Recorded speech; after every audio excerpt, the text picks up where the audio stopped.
In the interest of time, we're going to move on quickly to a discussion, one that I've been eagerly anticipating, finally getting the answer on the liberal versus restrictive volume resuscitation in the septic patient. We have Dr. Q Simpson, who's a professor of medicine in the Division of Pulmonary Critical Care Medicine at the University of Kansas, and also the past president of the American College of Chest Physicians. Dr. Simpson. Well, thanks. I guess I'm going to dive in head first here and create a little controversy. So the question is liberal versus restrictive, and I'm going to tell you it's neither. And the reason for that is that we actually have the means to personalize our approach to sepsis volume resuscitation. Now, there's a large and growing body of observational literature on this that tells us that net fluid balance in the ICU is positively associated with increased mortality, which led to the hypothesis that if we restrict our fluids and we lean more on vasopressors, that we may save lives by doing this. So 2 separate trials have been published in the New England Journal in the last year that address this hypothesis. The first one's called the Classic trial. They randomized a little over 1,500 patients who all had received at least 1 liter of resuscitative fluid to a restrictive arm or a usual care arm. You can read the restrictive arm and what it was. The primary outcome they were interested in was 90-day mortality. The second trial is called Clovers, and it was just published in February, maybe early March. Also randomized just over 1,500 patients to a restrictive arm that was very similar to the Classic trial.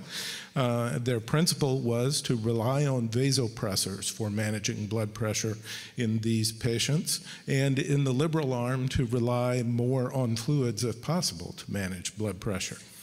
Their outcome was also 90-day mortality. So I'll cut to the chase here.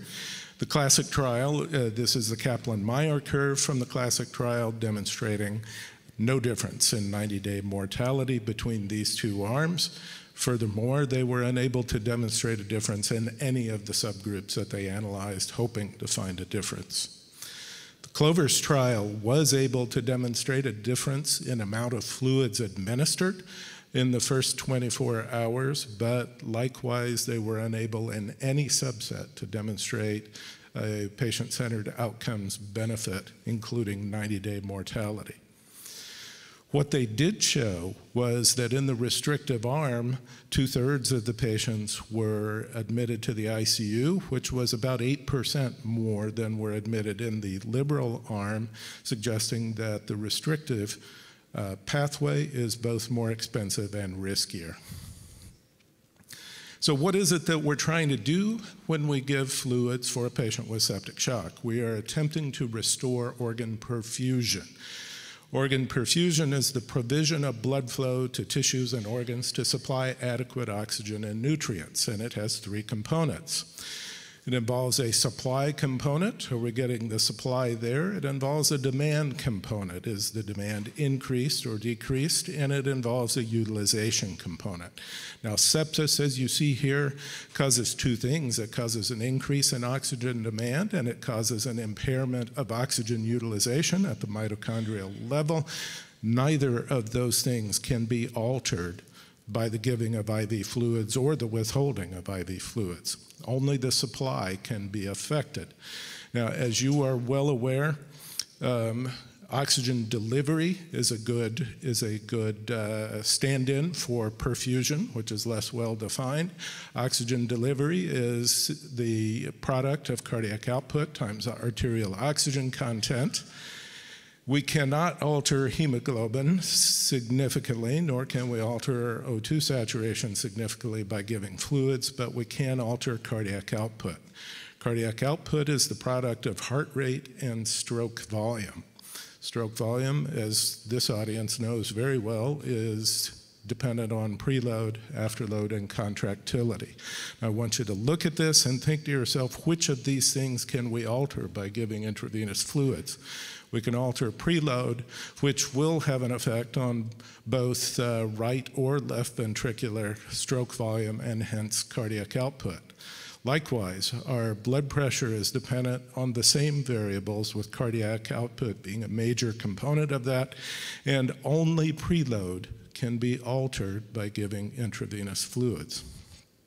So, I'm going to state for you the principle, and perhaps the only reason to give IV fluids in patients with septic shock is to increase their stroke volume, which may lead to increases in cardiac output, oxygen delivery, and mean arterial pressure. So to put that to the test, this is what we did at our place. We instituted non-invasive cardiac output monitoring for patients with sepsis and septic shock in our intensive care units, gosh, way back in 2015, I think. We used the NICOM in this way. We had a stroke volume protocol. We used either a passive leg raise or a fluid bolus to determine whether it engendered a 10% increase in the stroke volume or not. If so, we continued boluses with continued measuring until the stroke volume no longer changed. At the time, the stroke volume did not change by 10%. We stopped bolusing and we did not give maintenance fluids. That's how we did it. We looked at our first 6 months worth of data in an observational way, and what we saw was that within 24 hours of ICU admission, we were able to see a significant reduction in the amount of fluid received by these patients, which held up over the course of the ICU stay, so that by the end of the ICU stay, they were receiving roughly 3 liters less net fluid balance than the usual care group. And this is, by the way, 100 patients in the stroke volume guided group versus 91 in the usual care group. In addition to that, we noted reductions in ICU length of stay, a 50% reduction in the need for mechanical ventilation, a 50% reduction in the time on vasopressors, and a 2/3 reduction in the requirement for acute dialysis. Consequences for the hospital of doing that were that by actual cost analysis with our accountants, we saved the hospital in those 100 patients $1.4 million because of those reductions. So based on that, Ivor Douglas put together the FRESH trial, which is a prospective randomized controlled trial looking at essentially the same thing. They used almost exactly the same protocol for stroke volume responsiveness that we did, randomized 83 to intervention and 41 to usual care. Primary outcome was net fluid balance at 72 hours.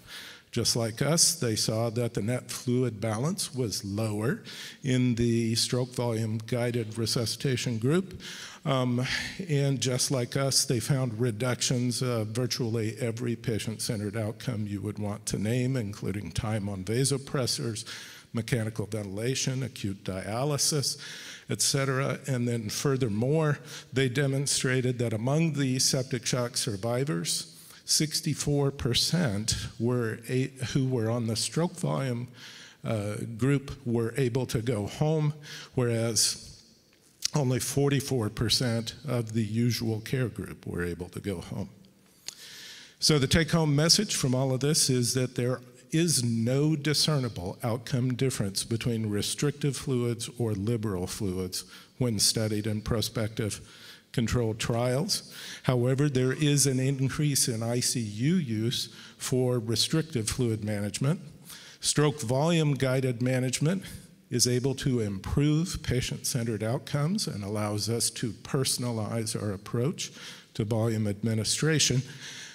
Caveat is none of this has been tested in the emergency department with initial presentation yet. All of the studies have looked at people who've received at least a liter, if not 2 to 3, in the emergency department before randomization. Thanks.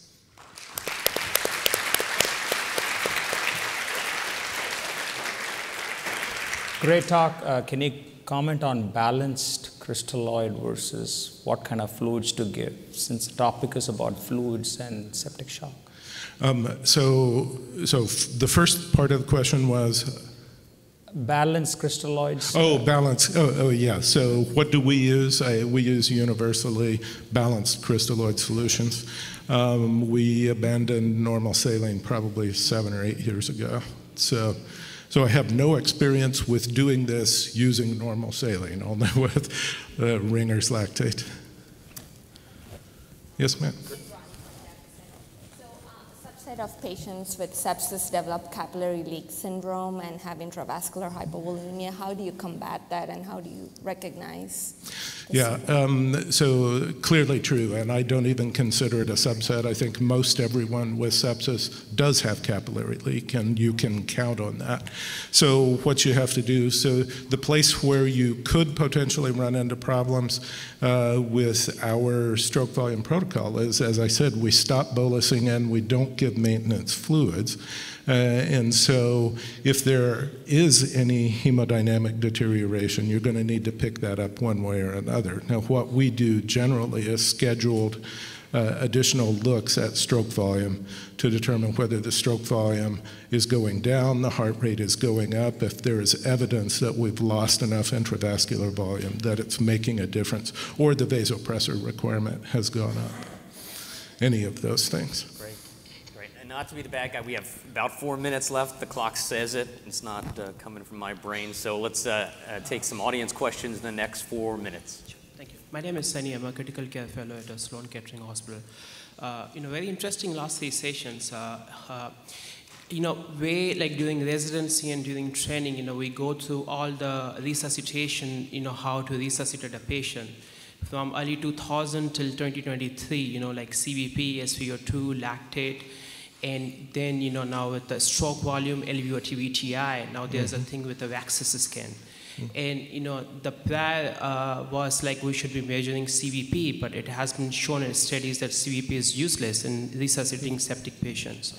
Now, with the liberal and versus restrictive, and there's no mortality outcome, and still, as per surviving sepsis guidelines, like people still push for 30 cc per kg or at least 2 liters of IV fluid before the patient comes to the ICU.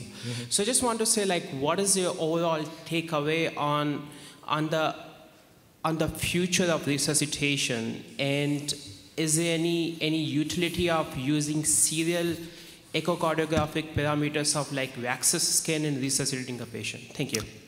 Yeah, so in this room it will be anathema, but I don't think that serial echocardiographic evaluation is going to be the pathway of the future in most places.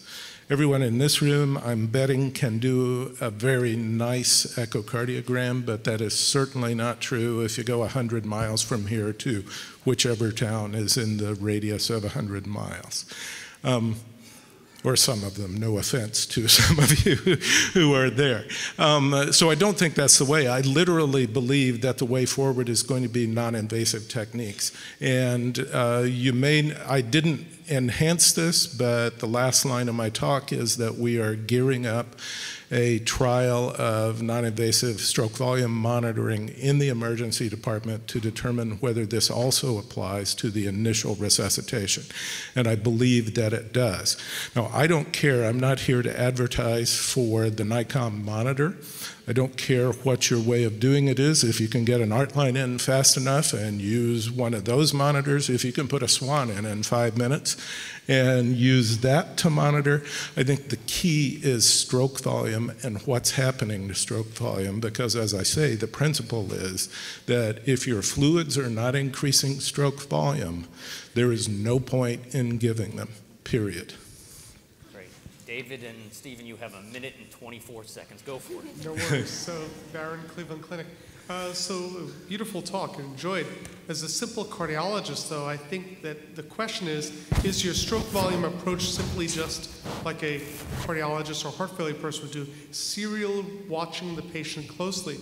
It always strikes me that usual care is hang fluid till the lungs go bad, then stop fluid, as opposed to watch really carefully, which is hard to do. You can't protocolize that. So the machine maybe gives you something to watch, but isn't just the answer, watch very closely by whatever it is, NICOM, Cheetah, PETA, whatever it may be?